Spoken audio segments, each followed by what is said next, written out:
हे घ्या, हे डोसे बघा अगदी 20 ते 25 मिनिटामध्ये आपण तयार केलेले आहेत. डाळ तांदूळ भिजवण्याची गरज नाही आहे. हा आपण तांदळाच्या पिठापासून केला बरं का. तांदळाच्या पिठापासून इन्स्टंट डोसा करायला एकदम सोप्पा आहे आणि खूप छान कुरकुरीत असा तयार होतो. फक्त तुम्हाला इथं सांगितलेल्या प्रमाणाने टिप्स वापरायच्यात. त्यासाठी व्हिडिओ शेवटपर्यंत बघा आणि आवडला तर तुम्हाला माहिती काय करायचं आहे? लाईक करा. नमस्कार, सरिताच्या स्वयंपाकघरात म्हणजेच आपल्या सरिताज किचनमध्ये आज आपण करणार आहोत झटकीपट होणारा तांदळाच्या पिठाचा डोसा. तांदूळ बिंदूळ काही भिजवत बसण्याची गरज नाही. पीठ तुमच्यासोबत असेल तर असा पटकन कुरकुरीत डोसा करू शकतो. रेसिपीला सुरुवात करूया.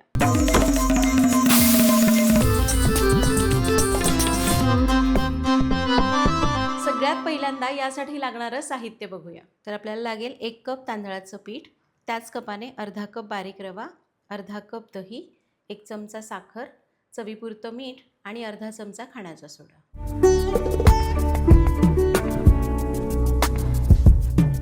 साहित्य बघितलं, रेसिपीला सुरुवात करूया.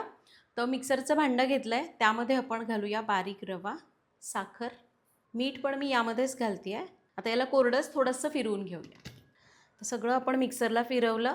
आता तांदळाचं पीठ घेतलं आहे, त्यामध्येच आपण हे बारीक केलेला रवा काढूया.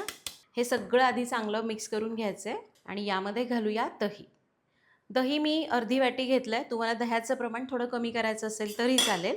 आणि जर तुम्ही दही खात नाही तर तुम्ही इथं अर्ध्या लिंबाचा रस पिळून घातला तरी चालणार आहे. दही घालून याला आधी मिसळून घेऊया. दही घालून याला मिसळलं. मी बाऊल बदलला कारण आधीचा लहान पडत होता. यामध्ये घालूया पाणी. आता पाणी आपल्याला जसं आपण डोशाचं बॅटर करतो ना तसं बॅटर करण्यासाठी पाणी घालायचं. पाणी घालताना थोडं थोडं घालायचं म्हणजे गुठळ्या मोडायला सोपं जातं. मी शेवटी सांगेन की मला एकूण किती पाण्याचा वापर करावा लागला. तरीही दही जर खूप घट्ट असेल किंवा खूप पातळ असेल तर पाण्याचं प्रमाण कमी जास्त होईल. चला, थोडं थोडं पाणी घालून याला आपण चांगलं मिक्स करूया. आणि हे बघा, आपण याला पाणी घालून असं तयार केलेलं आहे. तुम्ही कन्सिस्टन्सी बघून घ्या. आपली इडलीची डोशाच्या पिठाची कन्सिस्टन्सी कशी असते तसं याला पातळ ठेवायचं आहे. आणि आपण 1 कप तांदळाचं पीठ घेतलं होतं तर त्याच कपाने मला 1.25 कप पाणी लागलं. आणखी थोडंसं वाढवावं लागू शकतं कारण रवा घातला ना हे थोडंसं घट्ट होईल. आता रवा घातला आहे तर याला 10 मिनटं तरी भिजत ठेवूया. तर 10 मिनिटं आपण याला भिजत ठेवलं होतं. रवा चांगला भिजला आहे.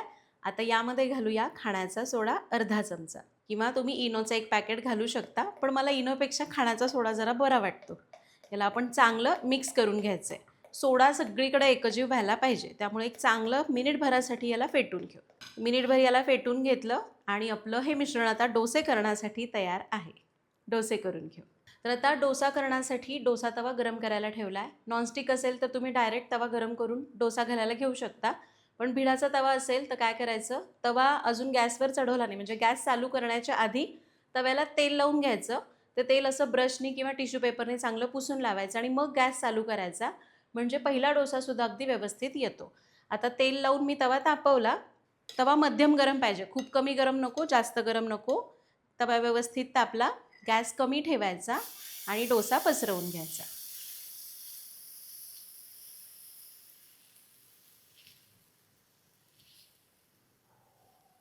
डोसा पसरवला की गॅस आता थोडासा वाढवायचा आणि याच्या कडा सुकेपर्यंत याला असंच ठेवायचं, साधारण 1 अर्धा मिनिट. आता बघा 1 अर्ध्या मिनिटांनी कडा सुकलेल्या आहेत. आपण याला कडेने तेल लावून घेऊया.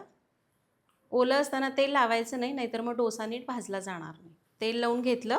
आता याला सगळीकडनं असं तांबूस रंग येईपर्यंत भाजून घ्यायचं आहे. जर कडेपर्यंत आज पोहोचत नाही आहे तर तवा असा शिफ्ट करत करत सगळ्या कडा भाजून घ्यायच्या. तर शिफ्ट करत करत हा डोसा आपण मस्त भाजून घेतला आहे. आता याच्या कडा आधी आपण मोकळ्या करून घेऊया. झाला, डोसा काढून घेतला. याला काढून घेऊया. छान मी पातळ पसरवला आहे, त्यामुळं बघा एकदम मस्त असा कुरकुरीत पेपर डोसा कसा असतो तसा डोसा तयार झाला आहे. तुम्हाला इतका पातळ नको आहे, थोडासा जाड केला तरी चालेल. डोसा काढून घेऊया. आता बाकीचे डोसे करताना एक गोष्ट लक्षात घ्या, तव्यावर पाणी मारायचं. तव्याचं तापमान थोडं जास्त झालेलं असतं, ते आधी कमी करायचं आणि मग दुसरा डोसा टाकायला घ्यायचा. बाकीचे डोसे आपण असेच करून घेऊया.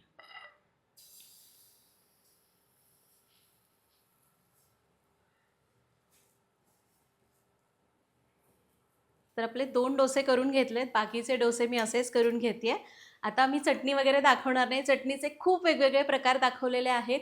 याआधी मी मिश्र धान्याचा डोसा किंवा आपला साधा डोसा केला, त्याच्यासोबत मी चटण्यांचे बरेच प्रकार दाखवलेत. स्पेशली फक्त चटण्यांचे सुद्धा प्रकार दाखवलेले आहेत. त्यामधून तुम्ही जी हवी ती चटणीची रेसिपी करू शकता. हे डोसे एकदा जरूर करून बघा. फक्त काही गोष्टी लक्षात घ्यायच्या आहेत. हा आपण इन्स्टंट डोसा करतोय, त्यामुळे तव्याचं तापमान तुम्हाला लक्षात ठेवायचं आहे, जेणेकरून डोसे अगदी व्यवस्थित होतील. तर तुम्हाला कधी डाळ तांदळाचा डोसा करायला किंवा डाळ तांदूळ भिजवायला कधी वेळ मिळाला नाही, पण तुम्हाला डोसे खावेसे वाटतात, तर ही रेसिपी एकदा नक्की करून बघा. भेटूया पुढच्या भागात. धन्यवाद.